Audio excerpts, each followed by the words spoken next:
So some of you have requested for a tutorial on headstand, and while I'm myself still in the process of perfecting mine, but at least I'm able to get to a headstand, and I think that's really most part of it. After that, it's really about just practicing the length, the duration of time that you can hold yourself up.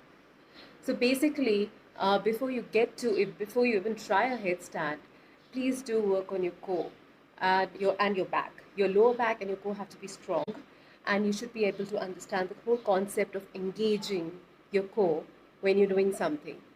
Also, your flexibility at the hip should be pretty good, wherein you should be able to get into a pike position where your hands can get pretty close to your feet. And in the whole process of getting to a headstand, it's important that you protect your lower back, you protect your neck, you protect yourself against injuries. So don't be in a rush. Take one step at a time, one day at a time. Take your time, get confident with every step, and then move forward. So initially, what you have to just do is cup your hands together, protect the upper part. You have to protect your head over here. So you should ideally be supporting your head right here. Cup both your hands together, and I will show it to you. So you have to cup your hands together, protect your head, get into a pike position, walk in as close as you can. Do that for a few days where you can trigger off your pike and your hip flexibility. Do practice a headstand with a wall right behind you. You're going to need it for a very long time. And kick up when you can touch your entire back, your spine, to the wall behind you. When you can get yourself as straight as that, to be able to touch your almost most part of your spine to the wall. Kick up by bringing in one knee to your chest, and while the other leg is supporting you, get in one knee and push it up. Just trust. Just force it up. Being able to kick up is a feat. At least it was for me. I couldn't kick up. I didn't have the confidence to kick up for a very long time. But when I did, that was practically being able to reach the headstand, full and final. Kicking up, you need to bring in one knee very close to your chest. I'll show it to you.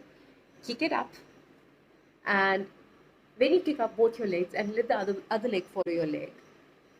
Once you're able to kick up one leg, the other leg follows, and you have the wall right behind you to support you. That's where your core and your back come into play, and you should be able to keep yourself straight against the wall. And yeah, just keep yourself supported against the wall for some days. Get the feel of it. You should understand that your chest, your hip alignment, and your legs have to be aligned well enough, and your core should be confident enough to be able to let you get off the wall. The whole idea of staying up is that you keep pressing your hands, your entire forearm, both the forearms right into the floor. When you keep pressing your forearms right into the floor, that's what really keeps the pressure off your neck, and it helps your core engage, and it helps you to stay up for as long as you possibly can. Also, it's what gets you the balance. In the following weeks, try to take one leg off the wall, keep it off for a few seconds, put it back, take off the other leg, keep alternating between both the legs, getting them off the wall, till you are confident enough to, even for a few seconds, get both your legs off the wall. Stay up, and then put them back, right back, till you can start increasing the duration.